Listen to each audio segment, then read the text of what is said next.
Good afternoon. It is July 12th, 2024. This is Carnivore Ken out for a old man running and dying in the heat video. That's right. I don't know how this is going to go. I'm going to try to film some of my run, and we'll see if the camera's going to shake too much during it, but I'm going to put my body to the test. I'm going to try to do a little long distance run. It says that with the heat and humidity, it feels like 94 out here. So come along for the ride and let's do some suffering. Hey, like and subscribe if you could, please. All right, thanks. All right, here we go. We're going to start this run and I'll periodically do a little commentary here and there.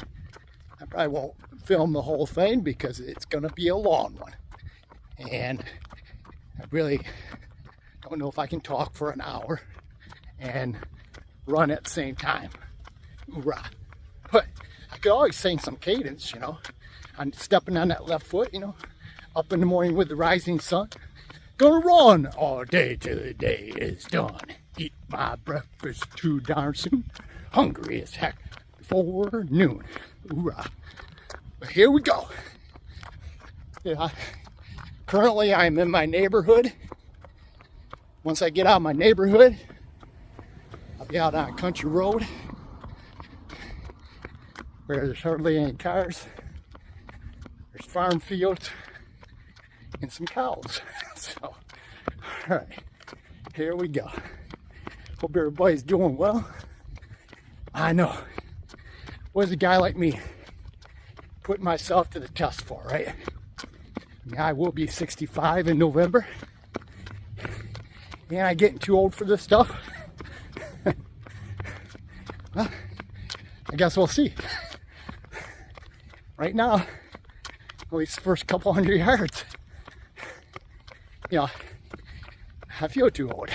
No, actually, I always do this. Beginning of the run, takes me a little while to get used to the swing of things. Usually, once I get about a mile into the run, I feel loosened up and ready to go. But we're just getting started here, folks. You know me. I always do everything to the extreme, it seems like. It's just part of my personality. I mean, I could have went out and ran this morning when it was maybe 80 degrees. But good old me, I wait till it's, you know, in the 90s and high humidity. Yeah. It's like working out in a sauna. So, hoorah. We'll check back in later, and I'm going to push it out, try to get some of this run over with, and I'll do some more filming. All right, here we go. All right, guys, I'm just past the 2-mile mark. I gotta tell you, that heat index, like I said, it was 94, but it feels higher than ever. And I mean, legs are heavy. Energy felt good at first, but now I have a very little energy. And I got to this shaded area and I want to turn back on the camera, so I might have to turn this into a instead of a 5.54 mile run, I might have to do a 8-mile run walk. So I'm still taxing myself, but God, man, this heat is something else. And I am extremely low carb, so who knows, maybe if I'm not in ketosis, I'm lacking energy other than from the source, other than glucose neogenesis, because I don't have much energy. So it's pretty tough, but you know, I will push on. I can walk forever, that's no problem. It's when I get running again. And I am gonna run again. I'm not gonna do 8 miles walking, that takes forever. And I'll be sweating for the whole 8 miles, so maybe I'll lose a lot of water weight, who knows. But I did 2 miles just now without stopping. And I was like, oh, you know, you gotta know when to say when. You're a old geezer like me, you know, creeping up on 65 and going on Medicare. I'm not gonna, I don't want to fall over in a ditch and just start pushing up daisies, right?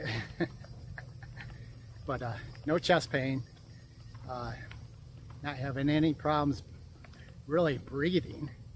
It's just like this, you know, it's probably from the heat and you know, not eating a lot of carbs or whatever. My feet feel heavy and the heat just feels intense. So anyways, I can talk to you a little bit. Like I said, like and subscribe if you would. And I will be running again here once I get my breath back. I seen a video from cardiologist Ovadia today, and he gave a real interesting stat and statistic that people that have been on long-term statin usage increase their risk of developing type 2 diabetes by 70%. That's pretty shocking statistics. That's one reason why I don't want to take a statin, is because I'm already pre-diabetic. So I think that would put me over the edge. And you know, my brother that trusts the doctors, been on long-term statin usage, needs to say he is type 2 diabetes. So I don't want to follow that path. Him taking all his metformin and his statin drugs, not doing anything else. He doesn't look like the picture of health today. So I'm taking a different path, and if it works, it works. If it doesn't, it doesn't, I guess. You know, you gotta roll your dice. I am, you know, gonna be 65. The average male in the United States is around 76, and you know, there's that pretty famous vegan that was pushing a lot, like a starch vegan diet, and he just died. He only made it to 78. So regardless of, you know, a vegan, carnivore, omnivore, you know, anything, just a low-fat, high vegetable, you know, lean meats, whatever. You know, there's no guarantee on what regimen, how many years you're going to live. So there's probably a lot more to longevity than just your diet. Now, I lean heavy animal base mainly because I don't have any stomach problems. I don't ever get you know, bloated or anything like that. I never have you know, acidy stomach unless I really overindulge in a meal that if I was to cheat and eat a bunch of carbs, that would be the only time I get acid stomach. And you know, I can compare that to when I was heavily plant-based, eating the lean meats. I would be bloated at the end of the day almost every day, and you'd go to bed bloated and you wake up and you feel a little slimmer in the morning. That doesn't happen when you're extremely low carb. You're usually not bloated at the end of the day, and you wake up, you know, maybe a little leaner, but you weren't, you know, the night before you weren't all puffed up like you were half pregnant, you know, which is, you know, that can't be healthy for you. You know, I mean, I used to love eating beans, but man, beans would give me the toots. I would bottom burp, you know, all night long. And I don't think my wife really appreciated that too much. So now I rarely will pass gas. It's a rare event. I just think meat is well digested. And there is that one carnivore, I think his name is Carnivore Kent on YouTube. When he was plant-based, he ended up having to get a colostomy bag. And after he went on the colostomy bag, when he ate vegetables, you could see the vegetables inside his colostomy bag. And now that he's a carnivore, there's hardly anything inside his colostomy bag because the body absorbs almost all the meat. Very, very little is left, you know, to secrete out into his colostomy bag. I mean, you can see it with his own eyes, right? So that tells you that, makes me think that meat's highly bioavailable. You know, and I've been following this one guy lately. He's on a 30-day sardine fast challenge, and he was like at day 12. And the first few days, like through like day 6, very strict, eating the sardines, basically just like they were. And now it's like day 12. I just saw his video this morning. He's basically having a, you know, putting sardines into a big like salad dish with avocado and honey and bananas and all this other thing.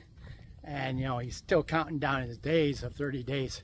Now it's 30 days having sardines in his diet. I mean, big deal, right? So basically, I think he failed. I mean, they're going to do a 30-day sardine challenge. Let's just eat sardines for 30 days, you know. I mean, it's tough. Because even I was doing several days with just eating sardines, but I was using the mayonnaise, which was the avocado mayonnaise, and no seed oil, so it was all good. And even that, after a couple of days, and you really start craving something other than sardines. I do think sardines in general are pretty healthy for you, just to add, you know, into your eating regimen. They're, you know, high in omegas, and they're since they're a little fatty fish, they have a lot less chance of holding a lot of mercury or other things that you don't want to ingest. So you know, even though I didn't make it a week, I only made it like 2 or 3 days. I just God, you start just wanting something else than those sardines. I mean, I was eating like 6 cans a day. It grows old, but I didn't switch over to a salad like this guy does. To me, that, you know, his sardine 30-day sardine fast basically failed. But good for him. Maybe he's getting some good nutrition out of those sardines, anyways, right? I'm just, because I am, you know, pre-diabetic. I am not eating, you know, the fruits or honey like this guy does.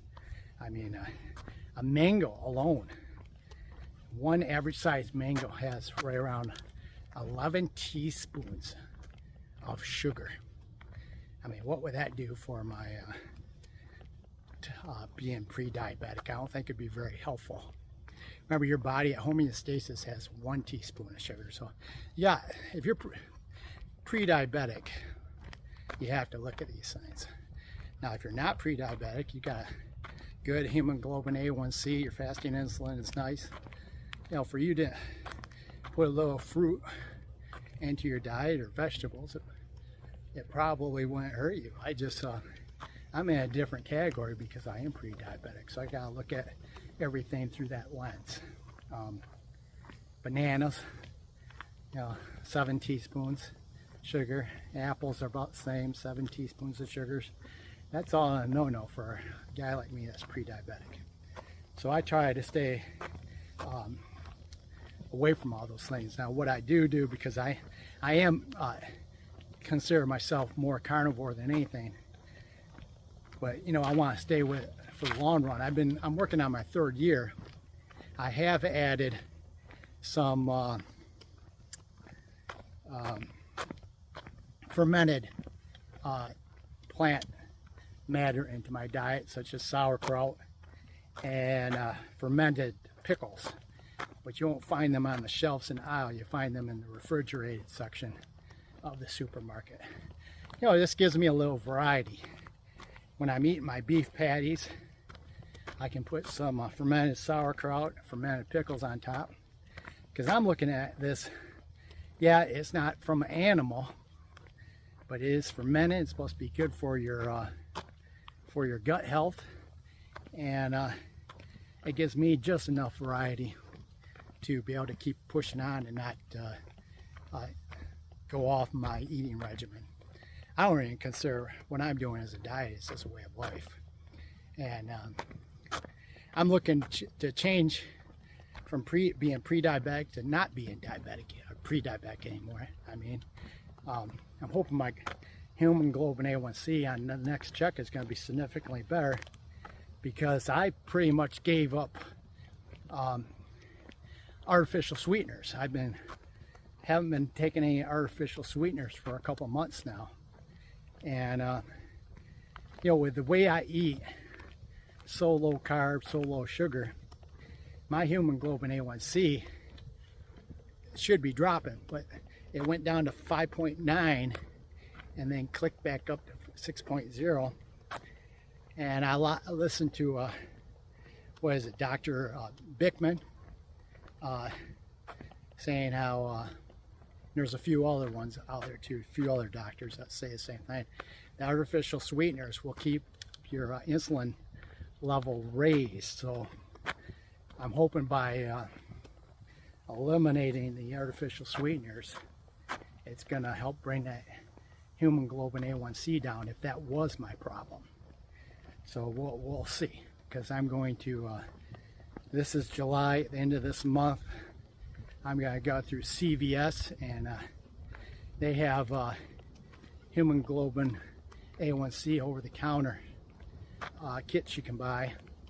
They're like 60 bucks, and I'll be able to find out my level. Well, I have to actually go in and seeing my doctor, and you know, that's why I'm really interested anyways. I'm not really interested in lowering my cholesterol, at least not through the use of statins. There's other ways of lowering your cholesterol out there, other things other than statins you can take that Dr. Ovadia went over this morning, but there's a supplement, there's some other things you can look at, because you know, for a guy like me that works out a lot, I don't want the problems from the side effects of statin drugs, because they affect your tendons. I've seen a guy talk about a study about the tendons, how your statin usage will affect those, and you'll get tendonitis and all this kind of thing. Significant muscle syndrome. You know, for a guy that, you know, fitness is so important to me, I'm just not going that route. And I do have the, you know, my HDLs was almost 90, and my triglycerides was low. It was like 72. I just have high LDL, but my overall cholesterol levels have been dropping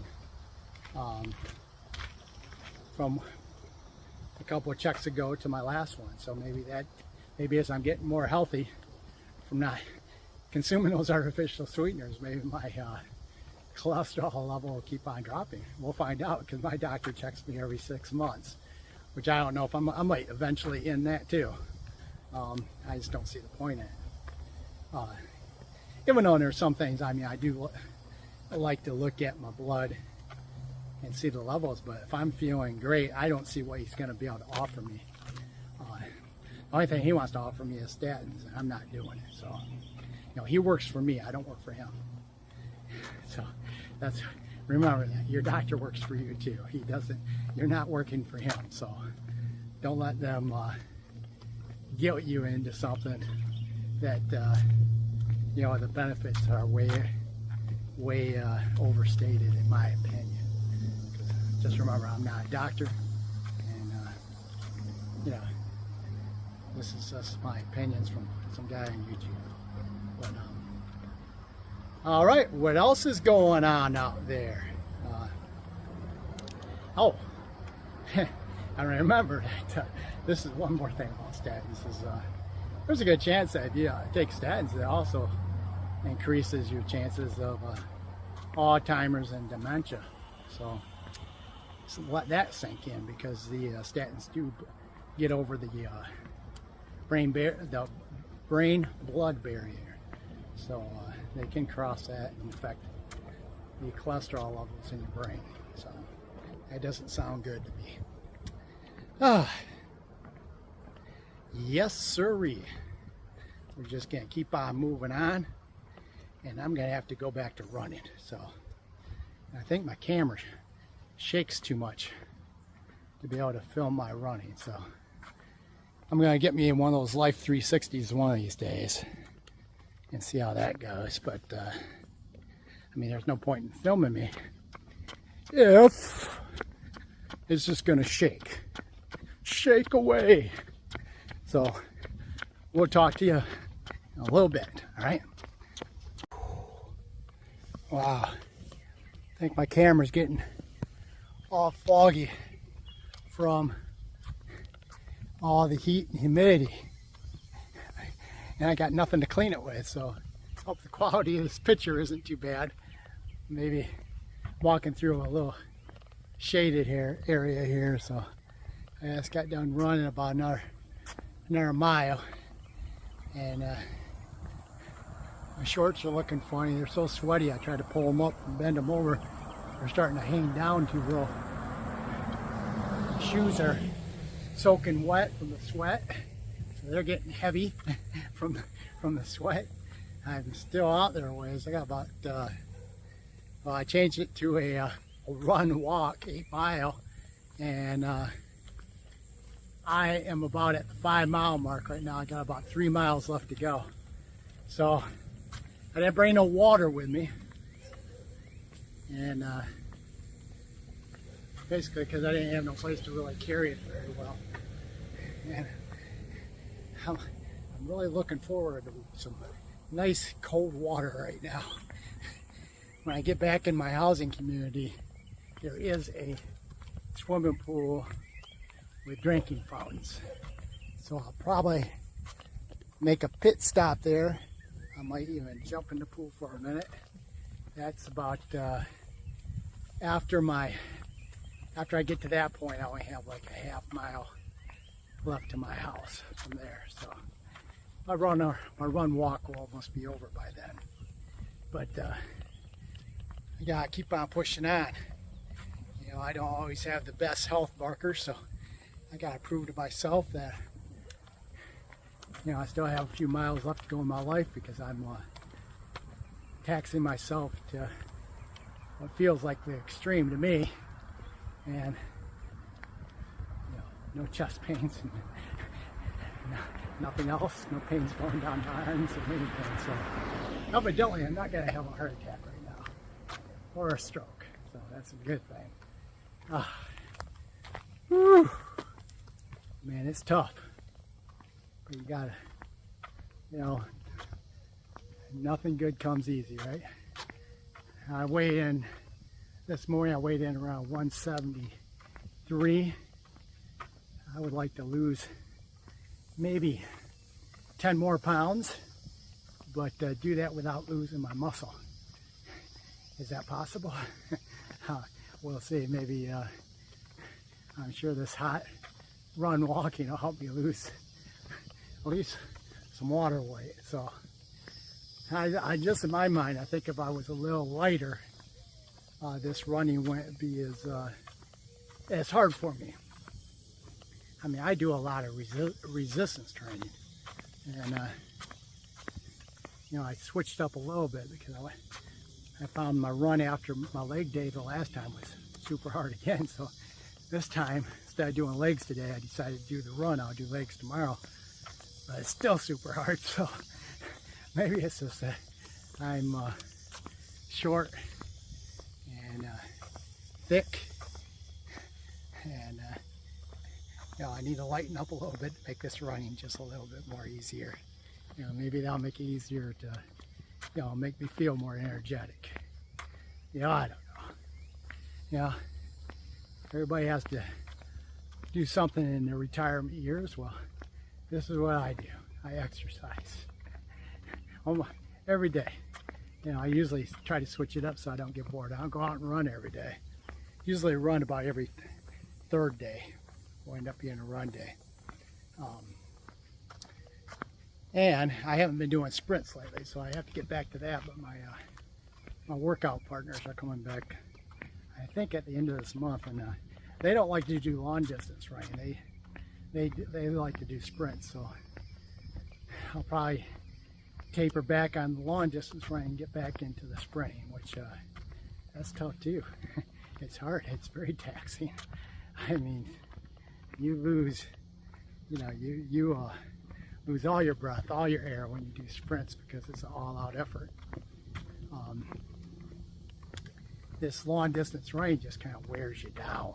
I mean, I haven't been getting any cramps or anything. I just feel this heat and the heavy legs.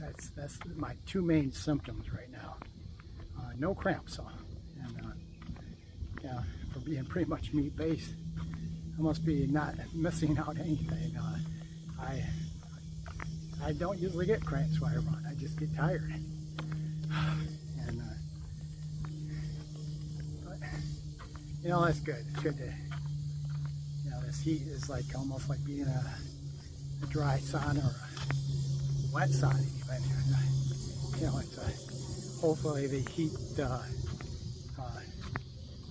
you know, improves your health. Supposedly like it does in a sauna, right? The heat from the weather. Does it do the same thing? We'll see. Anyways, I really don't have much to say. I've always covered all my main topics. I did mention the other day about these guys on the internet that have very entertaining channels. The one guy, his name's Bell. His last name's Bell, anyways. He does the Power Project, and the last video, he has very entertaining videos. I mean, I'm watching them, don't get me wrong, but in his last video I watched, you know, he is getting into running now. He basically said the way he was on, he even listed the drugs, and you know, TRT was one of them, but there was two other ones.